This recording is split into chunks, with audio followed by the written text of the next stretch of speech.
Hey everybody, it's Rob the Mellow Guy, and I'm joined by my nephew Mason. Mason, say hi to everybody. So, yeah, for this week's vinyl update, I thought, and actually my nephew, he wanted to come into the video and talk as well. So I found some albums in my collection that I do know that he enjoys, and he can give his opinion on as well.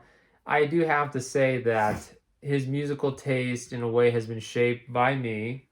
I do not believe he would have listened to some of the rock and metal bands that he does now if it was not for his rock and metal uncle, Rob the Metal Guy.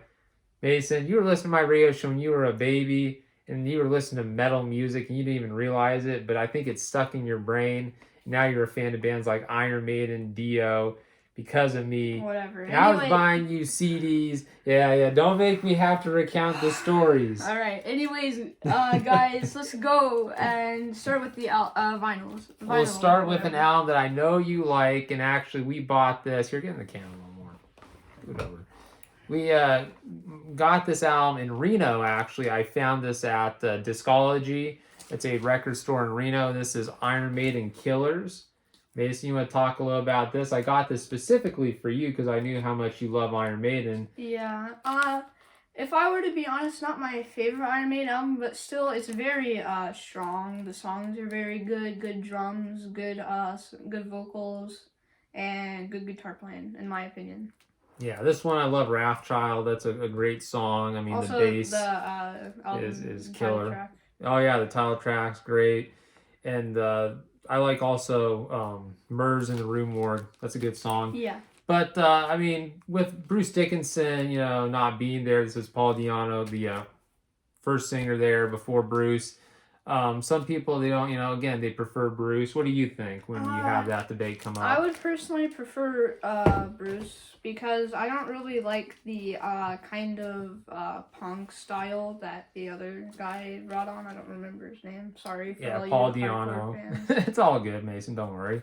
They're forgiving because a lot of these people make mistakes because they forget because, they drink and are goofy sometimes. I can attest. Hey. Anyway. Don't be a hypocrite. I'm joking. Anyway, so that was Iron Maiden Killers. And if you want, like I said, Discology in Reno, that's where I found it, and tons of other releases that I'll be bringing up that I've, purchased over the years through that great, awesome store in Reno, downtown. Check it out, Discology. The next album, Mason doesn't realize this because he was very young, but I went to one of their concerts and I bought a CD for his Easter present. That's right. Mason in his Easter basket was given this album on CD. Now, I had already had the vinyl because I'm such a huge fan of this band, and I'm talking Night Demon, their debut full-length album, Curse of the Damned. Mason, I do know you have listened to some of this over the years. What are your thoughts on the mighty Night Demon?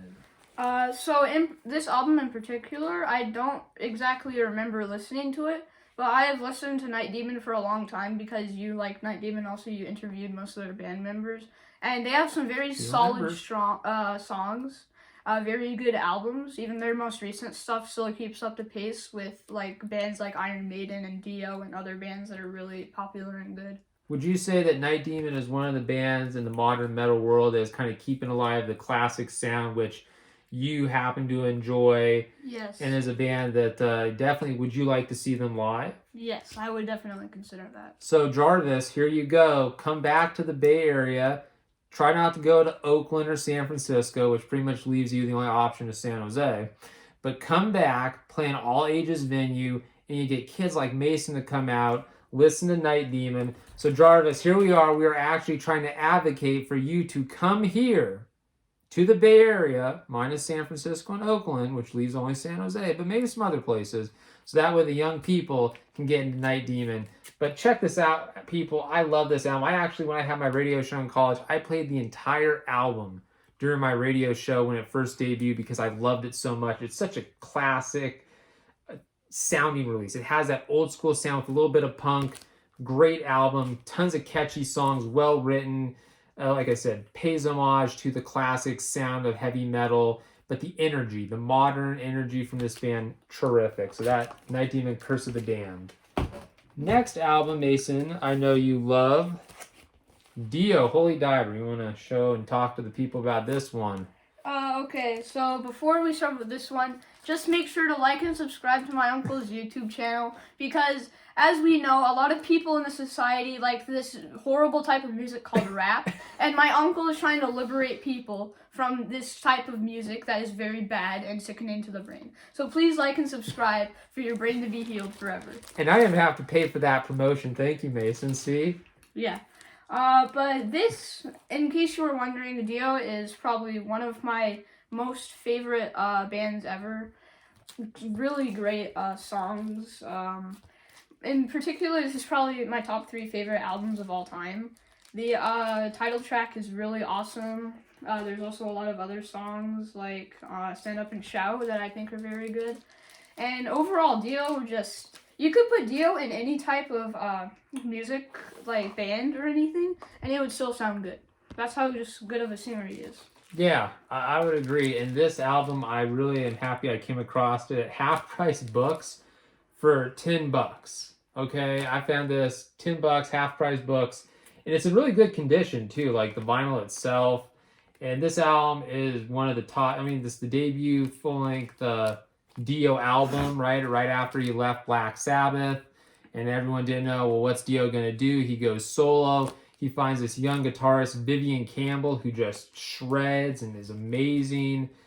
And the songs on this album, well produced, well written songs. And then from here on out, Dio's solo career, there's so many good albums. One album that I particularly like, and I know I got Mason into, Strange Highways. Yeah, that's my favorite. One of my favorite Dio albums. I play that in my car. He loves listening to songs from that album when we're driving around San Ramon and people look at us, rocking out to those classics, right? Hollywood Black. And then the title song, I think you love that a lot too. That's my favorite one, definitely. Yeah, it is a good album. So. And then Jesus, Mary, and the Holy Ghost. There you go. That's a good song too. All right, Mason. How about we go with next? I thought that you would like to talk about another album that I bought from Discology in Reno. This is Saxon, Strong Arm of the Law. Classic new wave British heavy metal band Saxon. And yes, Mason, he listened to Saxon when I played him this album, I remember. He really liked it. Yes. If I were to talk, I don't really remember a lot about Saxon. Sometimes when we're watching MTV Metal Mayhem on Fridays, 9 to 10. Which we watch that together, Uncle and Nephew, Metal Time. Unless it's crap music. Yeah, unless it's like Kicks or LA Guns, which Mason, when he sees LA Guns, who is the other, which are the other ones you don't like? I can't even name them. Yeah, let's not get into that, but Saxon's one he likes, so. The title track is honestly the highlight of it. It's one of the songs that I remember.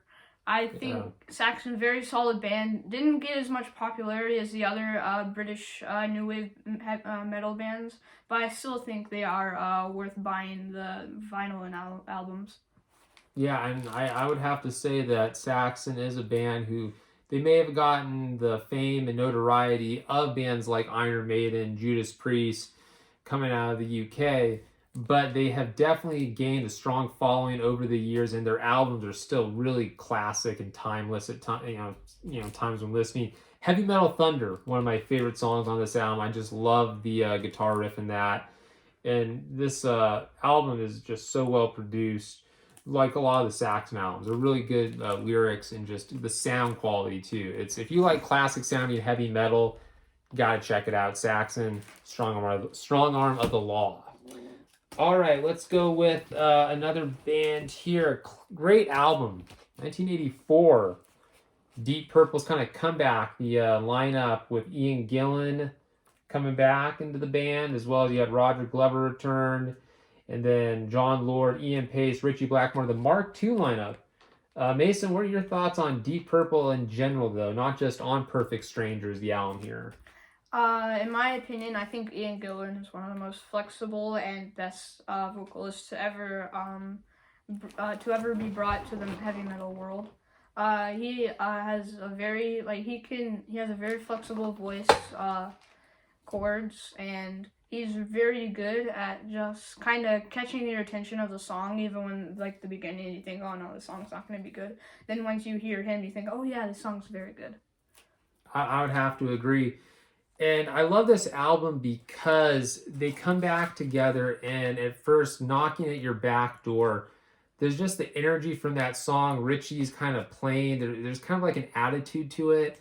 And then the album just keeps getting better and better till you get to the title track and you're just blown away because it reminds you so much of what this band is capable of, the talent level. I mean, that's why they're one of the most talented in terms of technicality when you think of just hard rock bands and what they did, the influence that they would have on like Iron Maiden, Judas Priest, and even Metallica, all the thrash metal. Megadeth. Oh yeah, I look at what Deep Purple did. They influenced heavy metal in terms of the technicality and the ability to compose these epic songs, right? They were very dynamic.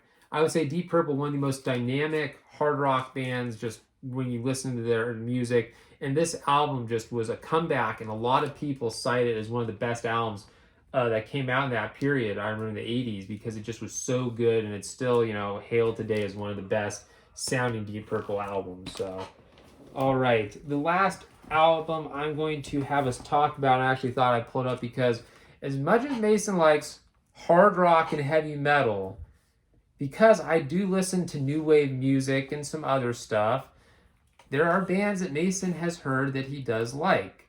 One of those bands being Depeche Mode. Yeah, he likes Depeche Mode.